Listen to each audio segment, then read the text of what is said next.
Là, il y a plein de gens qui vont pas être d'accord avec moi. Je pense que ce qu'ils disent, c'est logique d'un côté. Je suis d'accord avec cette théorie, mais en fait, j'entraîne de plus en plus réfléchir à ça. Salut les gars, bienvenue pour un nouveau live. Aujourd'hui, petit live sur One Piece. Mais avant tout, est-ce que vous avez checké un petit peu la différence? Là, j'ai fait quelques petits réglages, j'ai acheté des nouveaux trucs et tout, histoire d'avoir un meilleur setup. Regardez-moi ça comme ça, on a vraiment une petite ambiance un peu stylée. Grâce à la mise à jour aussi, qui nous aide beaucoup à faire ce petit truc, ce petit effet là, qui donne un peu de profondeur au champ. Là, je suis trop croque. Du coup, je vais peut-être baisser un tout petit peu le son, j'ai l'impression qu'il est un peu fort. Du coup, comment ça va l'équipe? Est-ce que vous êtes prêts pour un petit live? Donc live aujourd'hui sur One Piece analyse, donc analyse de la dernière vidéo de Rio Sensei. Ça fait un moment qu'on l'attend. On attend son analyse par rapport, parce qu'il y a eu 2 chapitres depuis qu'il a sorti une vidéo, donc j'aimerais bien qu'il nous parle un peu du géant, parce qu'on a eu l'avis de Goji et l'avis du Mont Corvo. On aimerait bien avoir l'avis de Rio Sensei.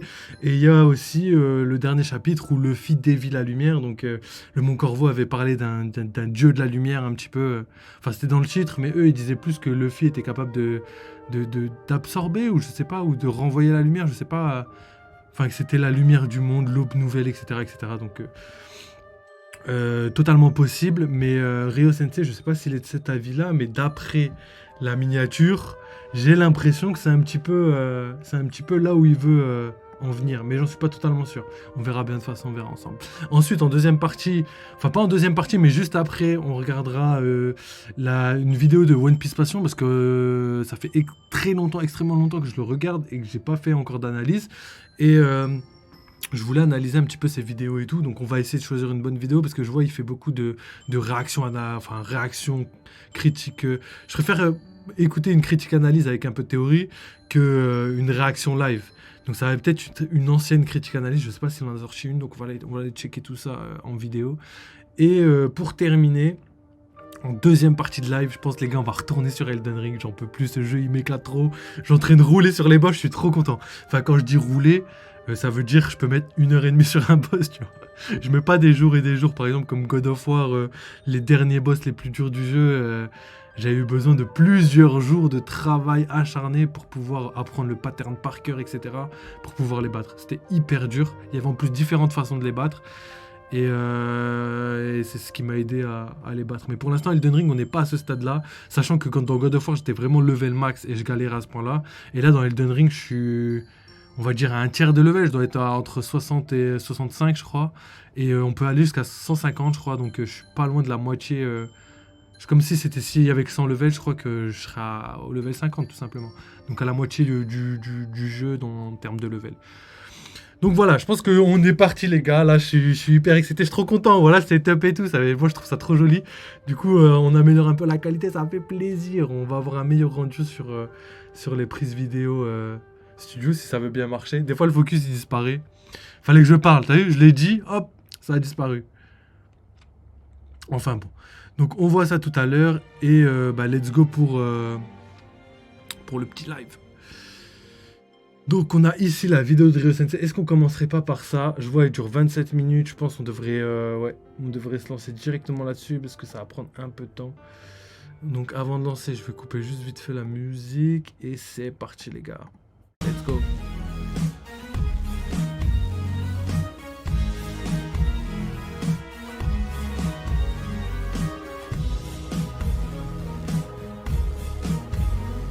Ok.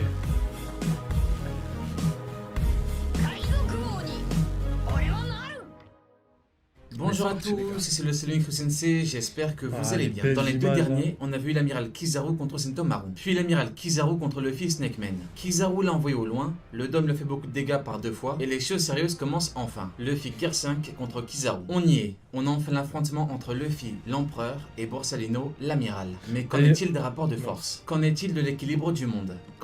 d'ailleurs, juste petite aparté pour les gens qui veulent pas être spoil, bouchez-vous les oreilles.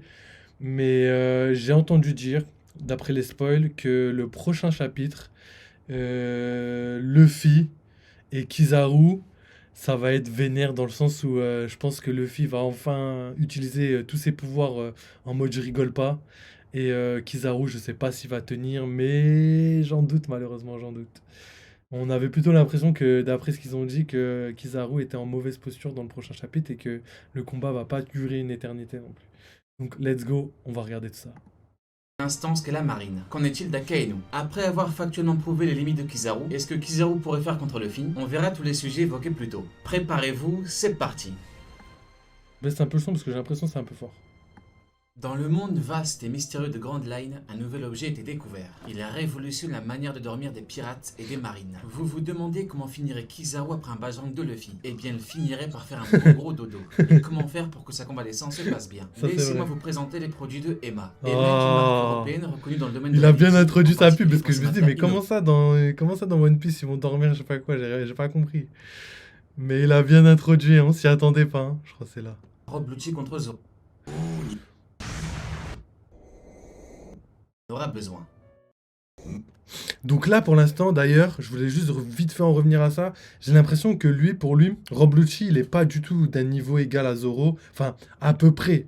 À peu près, parce que même moi, je pense que Lucci est quand même moins fort que Zoro. Mais je pense que Lucci peut lui offrir un très très bon combat. Peut-être pas autant que King, mais pas loin. Vraiment pas loin.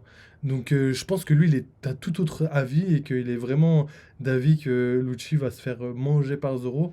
Ce que je pense, mais pas facilement. Je pense que Zoro, il va pas le battre facilement. Juste ça.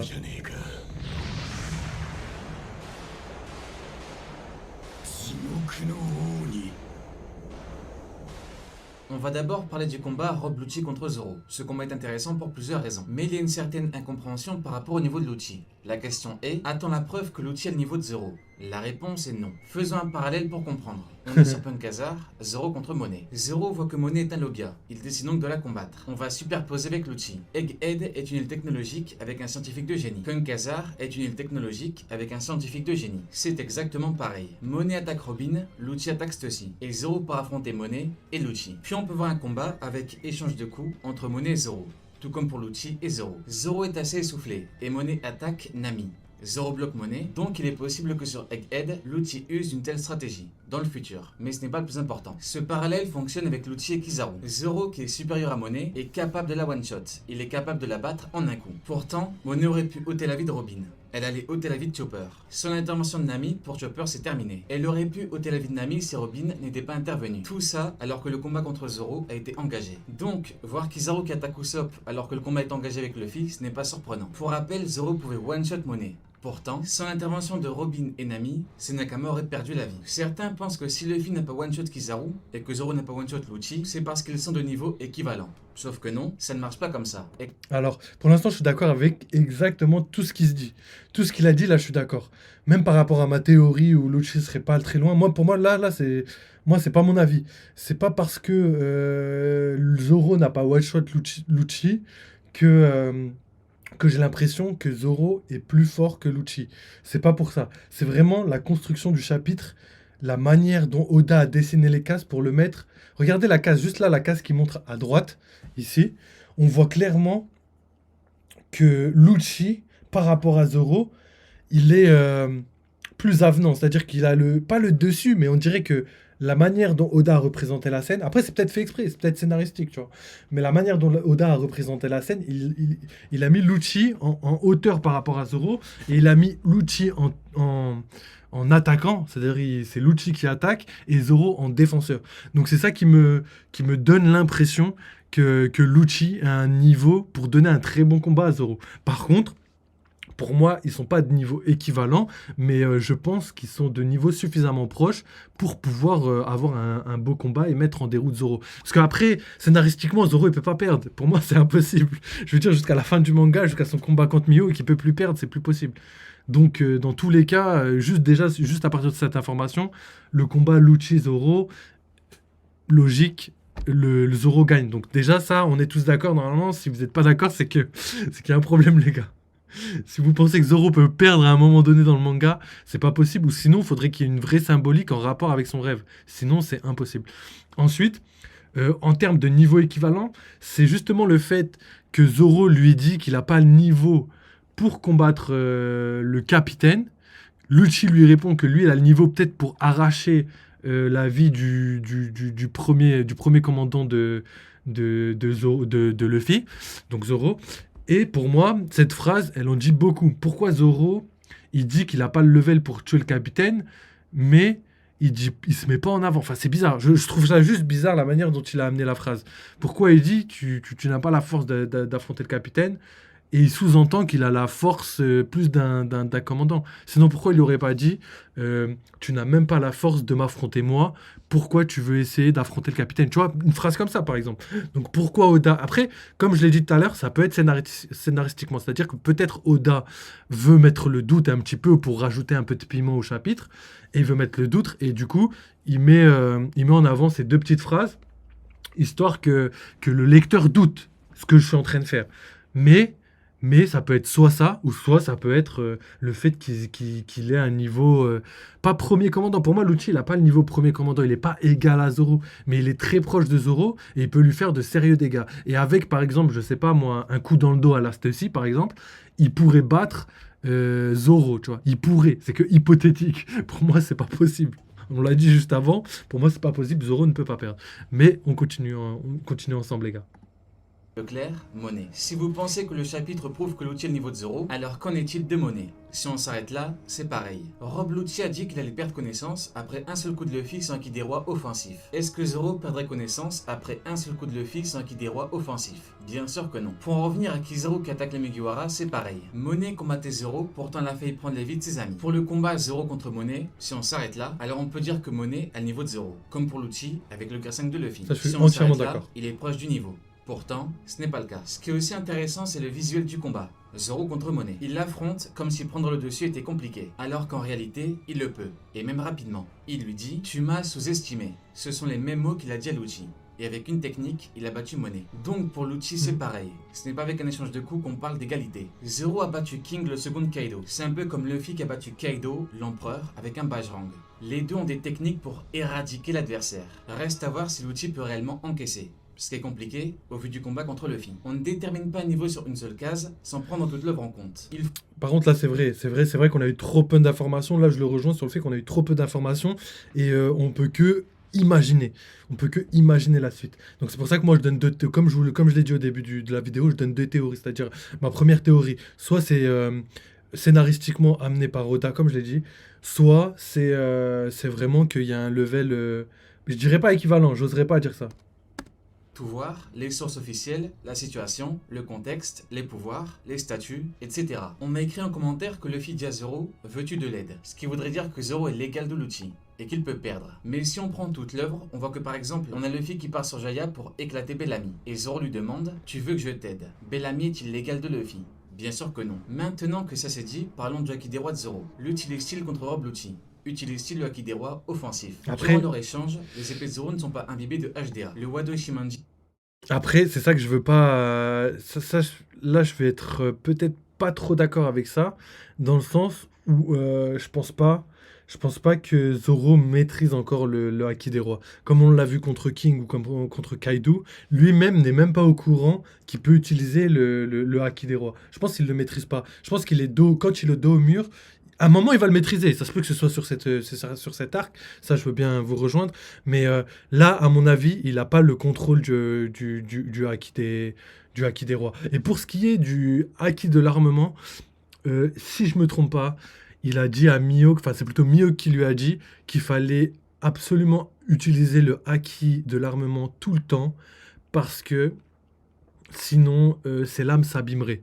Et c'est pas digne d'un sabreur d'avoir des lames abîmées. Donc pour moi, il n'y a pas à débattre. Le haki de l'armement est H24 sur les lames de Zoro. Pour moi, à partir du moment où il a le haki de l'armement, Zoro, plus jamais il a utilisé son arme sans haki de l'armement. Au moins pour protéger sa lame. Au moins en termes de dignité par rapport au respect qu'il donne aux lames. Pour moi, il a tout le temps le HDR. C'est là-dessus que je ne rejoins pas Ryo Sensei sur ce coup-là. Allez, let's go, on continue s'il veut bien. Et tout blanc. C'est après l'échange de coups que Zoro commence à sortir du haki sur le Wado, donc sur les autres également. De plus, il n'y a aucun éclair noir comme contre King. Aucune mention de Lucci par exemple. Ni sur le Wado ou le Sandai Kitetsu. Ok. Il n'y a que sur Enma, comme dans le chapitre 955. Donc pour moi, c'est pas un oubli. Je pense que peut-être il a pas eu le temps de l'activer ou quelque chose comme ça. Ou peut-être que juste la case. Les épées de Zoro Parce que voilà, tu vois, là, par exemple, je crois qu'ils se basent juste sur cette case-là. Et je pense que dans la case, ils ont soit fait un oubli ou quelque chose comme ça. Parce que pour moi, c'est clair, net et précis. Franchement, Zoro, je le vois très très mal utiliser ses lames sans HDA, tu vois. Et quand on regarde le haut ici, on a l'impression quand même qu'il y a quelque chose de bizarre. Je sais pas s'il porte des gants ou quoi, mais pour moi, il n'y a pas de. Pas On un verra bébé de HDA. dans l'animé. On aura que la réponse dans l'animé. Le Wado Ishimanji est tout blanc. C'est après l'échange de coups que Zoro commence à sortir du haki sur le Wado, donc sur les autres également. De plus, il n'y a aucun éclair noir comme contre King. Aucune mention de l'outil par exemple. Ni Peut-être sur qu'il le l'a pas fait Wado exprès aussi, ou le c'est Sandai possible. Kitetsu. Il n'y a que sur Enma, comme dans le chapitre 955 où Zoro imbibe de haki Enma. Il y a éclair et fumée. À moins que pour vous, ici, Zoro utilise du haki des rois offensif. Zoro ne fait pas usage du haki des rois offensif. Non. Si Zoro frappe réellement avec du haki des rois offensif et que ça ne fait rien l'outil, disons que c'est compliqué. Il a tranché Kaido. Il a tranché King. Ouais, Alors ouais. effectivement, il y a de la Non, mais là, il n'y a fumée. pas de débat. Mais Je sais pas comment la les gens fumée ils n'est peuvent pas penser ça. forcément synonyme de haki des rois Il n'y a offensif. pas de débat. Pour Zoro confirmer n'utilise qu'on a pas réellement le du haki des rois HDR. offensif, il faut d'abord une confirmation que le combattant a le haki des rois. Ensuite, il est possible que des éclairs jaillissent quand on a un choc. Doflamingo contre Luffy. Alors que Luffy Snakeman contre Kizaru, pour l'instant, aucun éclair. Dans un second temps, des combattants qui n'ont pas de haki des rois peuvent faire jaillir des éclairs. Voilà. Exemple, Mais Luffy merci. qui n'a pas de haki des rois. Pourtant, Heureusement les qu'il éclairs précise. sortent littéralement du corps d'Ulti, et même durant le clash avec Luffy. Voilà pourquoi on peut penser que tel combattant a le haki des rois, alors que ce n'est pas le cas. Mais pour la fumée, ce n'est pas une preuve concrète. Car dans le chapitre 955, Zoro fait de la fumée avec son sabre. Et quand on part sur Udon, Yogoro fait de la fumée avec du HDA évolué. Quand Luffy s'entraîne au HDA évolué, il en fait. Ce n'est pas du HDR évolué, mais du HDA évolué. Quand il s'entraîne au HDA évolué, de la fumée sort de son poing. Est-ce que la fumée est plus liée au HDA qu'au HDR? Oui. Surtout quand on sait que l'auteur a dit que le haki de prédilection de Sanji était le HDO. Pour Luffy le HDR et pour Zoro le HDA. La fumée n'est Ok, pas un de gage prédilection, d'haki des rois d'accord. offensif. Et quand on voit les petits éclairs qui ne sortent que de Enma, on ne peut pas dire que Zoro utilise clairement du haki des rois offensif. Et surtout le même que contre King. Pour résumer, Zoro a combattu l'outil comme il a combattu Monet. Il ne fait pas usage du haki des rois offensif. Et le haki, il l'utilise à la fin. À la dernière interaction. Il ne faut pas oublier le passif de Rob Lucci. Il est tombé quasiment KO, à deux doigts de s'évanouir, juste à cause d'un coup de Luffy sur un haki des rois offensif. Avec du haki des rois offensif, il l'aurait détruit. Zoro, lui, ne frappe pas. Il découpe. Et rappelez-vous de ce qu'il a fait à Monet après un échange de coups. Il l'a découpé. Le futur roi des enfers, Roronoa Zoro, va nous montrer qu'il ne faut pas le sous-estimer. Donc pour l'instant, entièrement d'accord avec lui. Pas d'HDR, les gars. Il n'y a pas d'HDR. Ça saurait déjà si Zoro. Il mettrait pas ça de côté, À surtout qu'on travers l'a vu qu'une Kizaru seule et fois Akainu, utiliser l'auteur l'HDR. nous annonce quelque chose de clair. La déchéance finale de la marine. Kuma a fait un vrai carnage à Marisoise, et les soldats n'arrivaient pas à l'arrêter, alors qu'il était en très mauvais état. Un Ursus Shock a fait beaucoup de dégâts. Il faudra l'intervention de l'amiral en chef.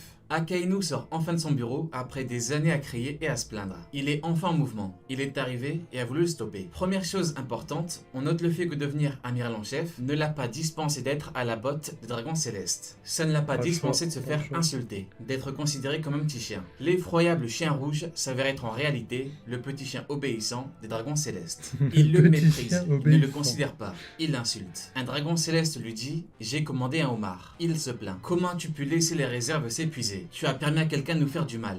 Dépêche-toi de le vaincre. Tu l'as laissé s'échapper. Tu as le culot de prétendre amiral en chef. » On voit bien que, comme on l'a toujours vu, les amiraux sont soumis au Tenrobito. L'amiral en chef n'assume pas, car il avait parlé aux doyens en disant qu'ils étaient leurs bottes. Or, une fois qu'il est sorti, il prouve que son statut n'a rien d'extraordinaire. Dans la réalité, il est à leurs bottes. Il se fait insulter, rabaisser, humilier, mépriser. Il ne peut rien Il faire. appuie bien Il dessus, ne peut je pas vois. répondre. Ça, c'est la réalité d'Akainu. Il faut bien comprendre une chose. Dans la marine, on doit accepter la réalité. Notre puissance est à leur service. Qu'on le veuille ou non, c'est une réalité, et il faut l'accepter. Quand tu es amiral en chef et que tu diriges toute la marine, ta mission première est de les protéger. Akainu est un homme qui aime l'action, c'est un homme de terrain, un homme qui aime combattre, qui aime se confronter aux pirates, un homme qui veut éradiquer la piraterie. Il voue une haine viscérale envers les pirates. Pourtant, il avoue qu'il a besoin de pirates. Les Shishibukai. Akainu accepte la réalité. En tant qu'amiral en chef, il avait besoin des pirates, car la marine peut perdre contre un équipage Yonko. Une alliance de deux empereurs est une catastrophe sans précédent. Il a tout fait pour devenir amiral en chef, mais l'amiral en chef n'est pas sur le terrain. Donc, on note le fait qu'il a tout fait pour un poste qui l'empêche d'aller combattre, qui l'empêche de faire ce qu'il veut, ce qu'il aime. Il dirige la marine, mais il se soumet au protocole. Le vrai problème d'Akainu, c'est que c'est un piètre amiral en chef. Il suffit de regarder les différentes actions menées pour comprendre. La marine enchaîne échec sur échec. Ce sont des échecs successifs. Bo Hancock est un Il échec en veut cuisant. à la marine. Hein. Kobe est un échec cuisant. Il aura fallu que Garp aille là-bas. Sauf que la marine a perdu son héros. Pas le héros de Rocky Port, mais son héros légendaire. L'homme qui a capturé le roi des pirates pour le monde. La ruche est une réussite pour Garp, mais un échec pour la marine. La Ouais. marine était incapable d'arrêter Baggy. Incapable d'arrêter Weeble, incapable d'arrêter Mihawk. Rayleigh qui aidait les Mugiwara, qui est le second du roi des pirates, est localisé Par contre, incapable d'arrêter Weeble. Pendant un moment, je veux bien, mais là, je crois que Weeble, il est en prison, il a été capturé, là. archipel. Pourtant, il vit sa meilleure vie là-bas. Aramaki s'est littéralement fait humilier. C'est un échec personnel et un coup porté à l'image des amiraux et de la marine tout entière. Il a été incapable de vaincre Morley. Il était en forme combative, sa meilleure forme. Pourtant, il en a été incapable. Alors que Morley est grande taille, donc plus facilement atteignable. Et que Morley est bien plus faible que lui. Sa seule réussite est la capture de Weeble dans un second Mais ça, pareil. Morlaix, bien plus faible que lui. Bien plus faible, je pense pas. Peut-être plus faible, ouais. Mais pas bien plus faible. Je pense que quand même, le nord-sud et est-ouest de l'armée des révolutionnaires, je pense que c'est pas n'importe qui, hein. Je pense qu'il faut pas trop les sous-estimer. J'ai l'impression qu'ils cachent quelque chose réellement. J'ai l'impression qu'ils sont très très forts. Parce que... Enfin, on verra ça après. Sauf que cette capture cache une douloureuse réalité. La marine savait que Marco était là-bas. Pourtant, elle n'a pas envoyé d'amiral. Elle n'a envoyé un amiral que quand Weeble a été localisé là-bas. Pourquoi? Eh bien, comme vu dans la vidéo précédente, un amiral n'est aucunement certain de vaincre Marco. Fujitora s'est prosterné aux yeux de tous. La grosse guilde cause la fin de beaucoup de marines. Des civils s'en prennent à la marine. Il faut se rendre à l'évidence, la marine n'a jamais été aussi peu performante. Et en réalité, ça nous en dit Ça, beaucoup c'est sur la vrai, hein. suite de l'œuvre. Car les échecs annoncent quelque chose de concret. Là, il Humiliation, m'éclate. démonstration de faiblesse, mission ratée, des pertes, des héros. Il m'éclate parce que c'est exactement ce que je suis en train de penser depuis tout à l'heure. Je pense réellement que si Oda met l'accent sur toutes les actions ratées de la marine, là, la marine, on n'a plus du tout confiance en eux. Et je pense qu'il va y avoir une cassure aux yeux du grand public. Il y aura les gens qui, malgré tout, à la manière de Garp, vont continuer d'aller dans le sens de la marine. Et il y aura aussi les gens qui n'en peuvent plus, à la manière de, je sais pas moi, Luffy ou même Dragon, hein, on peut supposer qu'il était dans la marine et qu'il veut plus y aller à cause des Tenryubito. Et je pense réellement qu'il y a une cassure entre ces deux camps-là. Il y en a un qui vont rester proches et loyal à la marine, et il y en a d'autres qui vont décider de quitter et rejoindre une coalition, ou je sais pas qui pourrait diriger ça, mais par exemple les révolutionnaires alliés avec les 12 ou 13 pays qui refusent de renouveler je sais pas, leur allégeance voilà, au Tenryubito. Donc à voir les gars, hein, je pense que réellement, je pense que la marine, là, ils ont besoin de redorer leur image. Et sachant que là, en plus de ça, on a une petite information qui nous dit comme quoi actuellement, Egghead va y avoir un incident légendaire et on peut pas voir Luffy perdre ou se faire capturer. Enfin, les probabilités vont pas dans ce sens-là. Donc ça fait encore un nouvel échec qui va appuyer sur le fait que la marine est ultra incompétente. Donc pour moi, je pense qu'à un moment donné, la marine, ils vont être obligés de redorer leur image. Et pour ça, il y a pas 100 000 solutions. Je pense qu'il y a, première solution, soit ils vont devoir faire une démonstration de force colossale avec Mother Flame ou je sais pas, parce qu'en vrai c'est juste l'image publique, hein. En termes de puissance, ils sont très très forts. On le sait que le QG, depuis l'attaque de Marineford, ont décuplé leur puissance, ils ont le SSJ, etc., etc. Ils ont vraiment beaucoup de puissance. Mais en termes d'image publique, ils sont vraiment au ras du sol, tu vois. Et je pense qu'ils peuvent pas faire pire, quoique, ils vont faire pire à cause de Egghead. Donc à un moment, ils ont deux solutions. Donc soit ils vont attaquer quelque chose, prendre le contrôle, attaquer un empereur ou je sais pas, ce qui va, euh, ce qui va essayer de leur redorer leur image, ou soit vraiment, en fait, on détruit la marine psychologiquement pour le lecteur et pour le grand public, pour qu'après on les sous-estime. Et une fois arrivé la grande guerre de la fin, le contraste va se faire sur ce qu'on pensait de la marine et ce qu'est réellement la marine. Donc à voir. Ça, c'est mes deux théories entre guillemets. Capturé. Et ce n'est pas tout, l'amiral en chef, donc le sommet, était censé abattre Kuma, mais ne parvient pas à l'arrêter. C'est donc acté, la marine va bientôt totalement s'écrouler. Profitons-en pour parler du niveau d'Akainu, l'amiral en chef. Au niveau des éléments officiels et factuels, j'insiste bien, officiels et factuels, Factuel, nous là, savons qu'il a une puissance équivalente à Kuzan. Il a combattu pendant 10 jours. Mais ça ne veut pas forcément dire qu'ils ont exactement les mêmes valeurs. Si on devait leur attribuer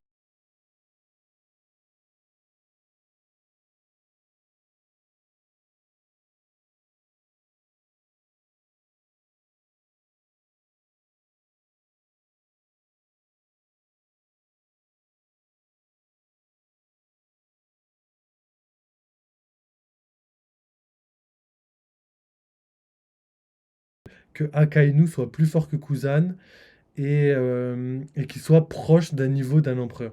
Donc là, c'est la théorie des pro-amiraux, etc. Moi, je suis pas du tout pro-amiraux, je suis pas du tout pro-Yonko, je suis pro rien du tout, j'adore les Yonko. Les amiraux, je les aime pas plus que ça, parce que c'est pas des hommes qu'on a envie de suivre dans leur manière de penser. Mais il y a deux arguments qui me font penser qu'on a besoin d'un Akainu level proche Yonko pour pour pouvoir avoir une cohérence scénaristique. Alors, premier argument, Akainu, pourquoi il devrait avoir le level proche d'un Yonkou? Donc, pour moi, déjà, si c'est pas Akainu, il faut que ce soit quelqu'un d'autre. Ça se peut que ce soit pas Akainu et qu'un jour, Kobe, on apprenne vers la fin du manga qu'il est level empereur, mais il nous en faut un. C'est juste, c'est tout ce que je veux, c'est tout ce que je veux préciser. Il en faut un dans le truc. Mon argument, je le dis tout le temps, les gars, vous êtes habitués. Euh, Si jamais il n'y a pas un level Yonko dans l'équipage, enfin dans l'équipage, dans la marine tout simplement, scénaristiquement, la marine, elle n'a plus d'importance réelle. C'est-à-dire que Luffy, je pense qu'il est level empereur, là, je pense qu'il l'a prouvé, hein, je sais pas... Genre, on sait qu'il a pas battu Kaido en 1v1, mais quand même, je pense qu'il a prouvé qu'il était level empereur. Ça va être dur de dire le contraire. Ensuite, je pense que Zoro, un jour, va être amené à devenir level empereur à la manière de Rayleigh, etc. Pourquoi je dis ça? Il y a des gens qui vont dire, ouais, mais non, blablabla. Moi, pourquoi je dis ça? Truc concret. Xebec, dans son équipage, il y avait Shiki le lion d'or, Barbe Blanche, Kaido, Big Mom.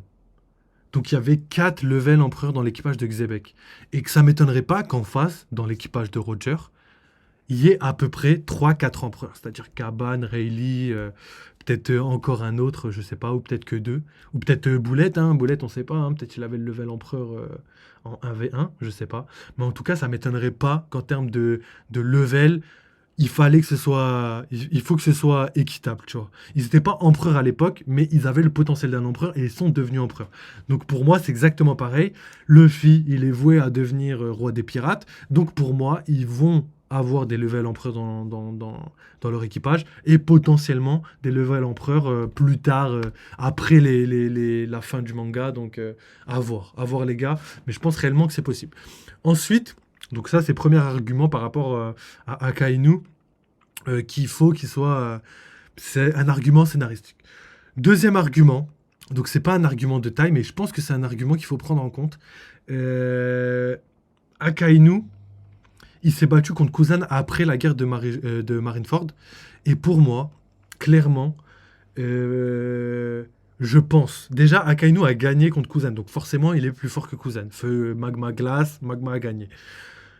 Ensuite, il y a un élément que personne ne prend en compte. Jamais j'ai vu quelqu'un dire ça, mais il y a un élément qui est pas pris en compte. Pourtant, on le souligne pour contrer les arguments contre Akainu, mais on le met pas en faveur d'Akainu. Et cet argument est très simple, c'est est-ce que Akainu, il n'aurait pas été affaibli par la patate de Barbe Blanche?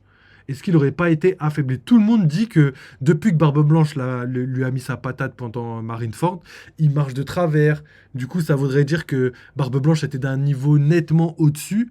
Donc ça, pour décrédibiliser Akainu. Par contre, est-ce que quelqu'un a déjà utilisé cet argument autrement? Non. Personne n'a dit que pendant le combat Kizaru et Akainu, Akainu était blessé par la patate de Barbe Blanche. Du coup, il avait moins de puissance que Kuzan. Personne n'a utilisé cet argument. Pourtant, pour moi, c'est vraiment un argument de taille. C'est un argument qui est clairement à prendre en compte. Si aujourd'hui, il est encore blessé et qu'il marche de travers à cause de Barbe Blanche, il n'y a pas de raison pour lesquelles ils n'auraient pas été blessés et que ça l'aurait amoindri en puissance contre Kuzan. Donc les gars, à vous de me dire ce que vous en pensez, mais franchement, les gars, faut prendre en compte aussi ça. Je pense que tout le monde utilise cet argument, mais jamais dans les deux sens. Donc, à voir, les gars, on va essayer de voir la suite du manga. Mais pour moi, il y a un petit différentiel entre Akainu et Kuzan, et j'ai l'espoir d'avoir un level empereur dans la marine. Sinon, la marine n'a pas. Si c'est pas Akainu, pour moi, ce sera Kobe à un moment ou à un autre. Je l'espère. J'espère, sinon, comme je vous ai dit, la marine ne sert plus à rien aujourd'hui. Let's go.